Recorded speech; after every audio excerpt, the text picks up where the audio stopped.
Coming up, the outrageous arrest of Republic demonstrators last weekend was carried out by the Met Police using new powers bestowed on them by the hastily written and ill-conceived Public Order Bill. Powers that the so-called independent police force were urged to use by our far-right, authoritarian Home Secretary, Suella Braverman. And what did Keir Starmer have to say about this? It's early days.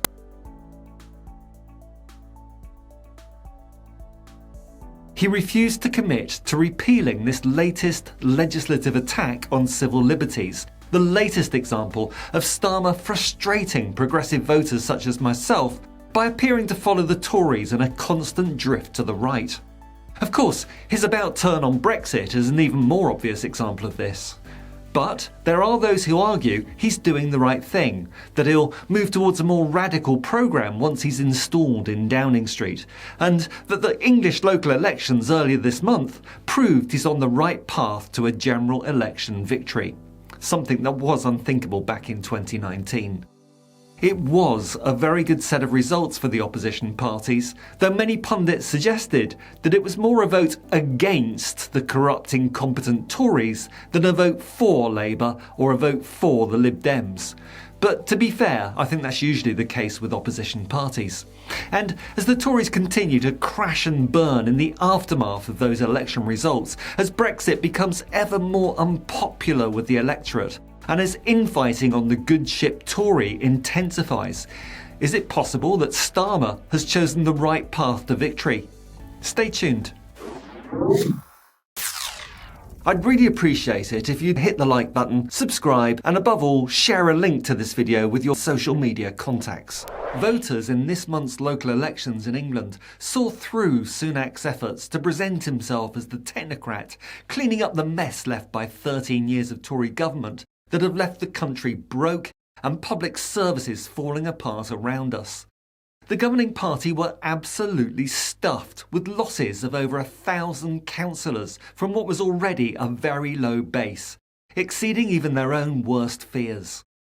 The Tory victory at the last general election at the tail end of 2019 was due to their success in their southern heartlands known as the Blue Wall, pushing out the Lib Dems across the southwest, plus winning a whole load of new seats in the Northern England Red Wall, the traditional Labour heartlands that overwhelmingly voted for this disastrous Brexit and didn't much like Jeremy Corbyn.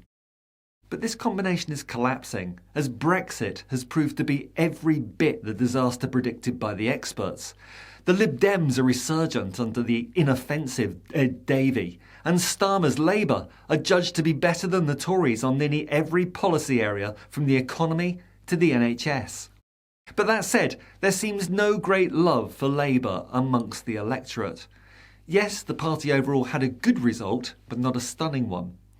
That said, the performance was better than good in regions of the North and Midlands with big majorities of Leave voters that were seduced by the charlatans and liars pushing a fantastical sunlit upland-style Brexit.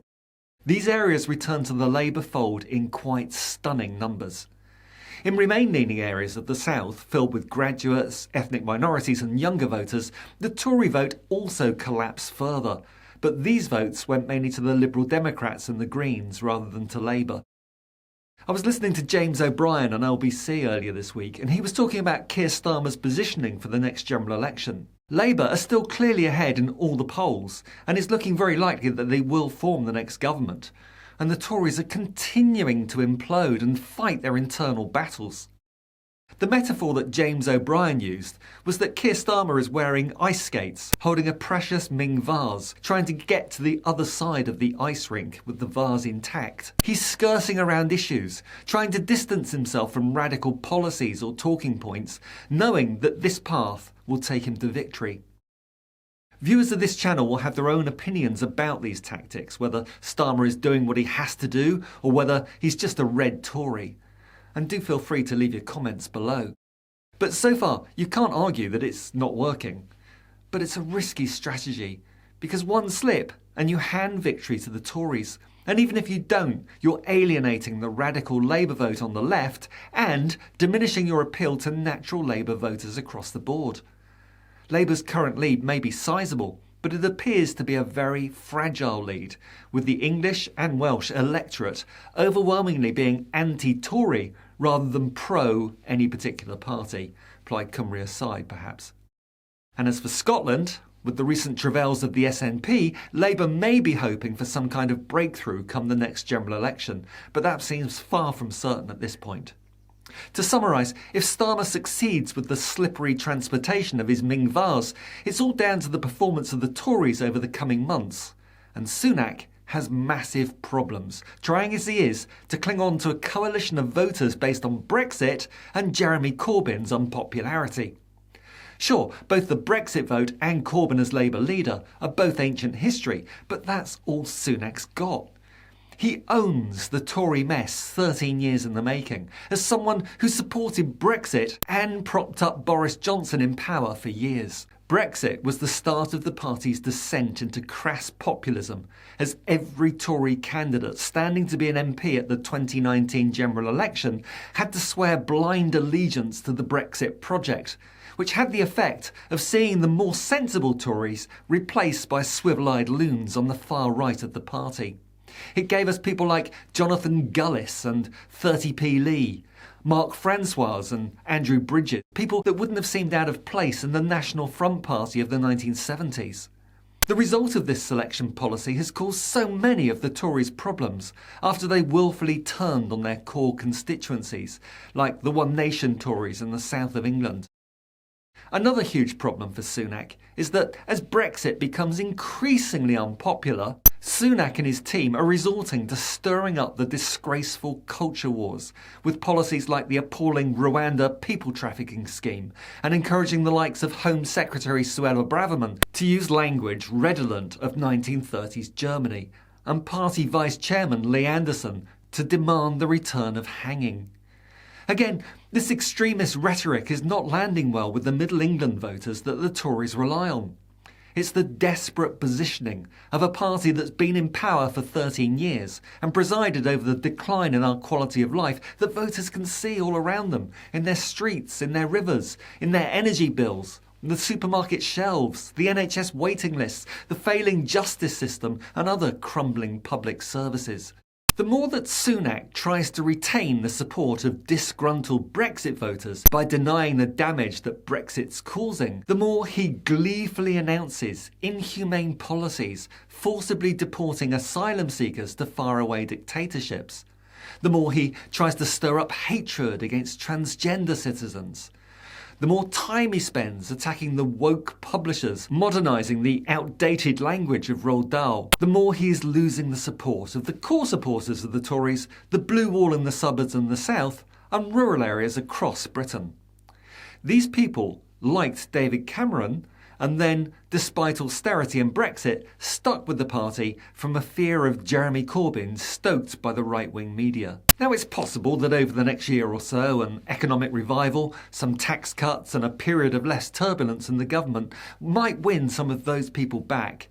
But Tory arguments against what Labour might do in power lack any teeth as a direct consequence of the results of 13 years of Tory rule, the dire state of public services, the cost of living crisis, the housing shortage, the blatant corruption and cronyism, and the very worst performing economy in the G7.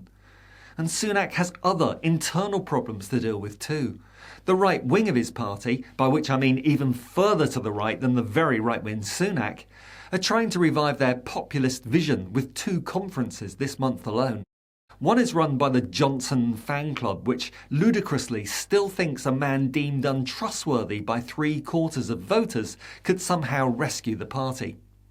The other is the National Conservative Movement Conference, who associate with such charming characters as the authoritarian Hungarian leader Viktor Orban, major Republican Trumpists from the USA, and a prominent member of the far-right Le Pen family from France. The Venn diagram of these 2 conferences overlaps substantially, and one prominent figure in the intersection is the Victorian-haunted pencil Jacob Rees-Mogg.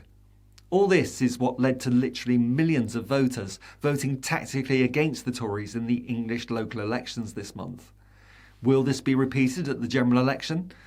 I don't think I'm alone in detesting this Tory government and wanting to see them out of power forever, while at the same time finding it hard to be enthusiastic about Keir Starmer's Labour Party. Will he really be more radical in government than he has been as Lotto, leader of the opposition? Will he really provide the funding to repair our crumbling public services, lower the tax burden on earned income and raise it on unearned income? Will he be bold enough to bring essential services back into public ownership? Will he invest in green jobs and the green economy? And will he reverse the rampant inequality that's ballooned over the last 13 years?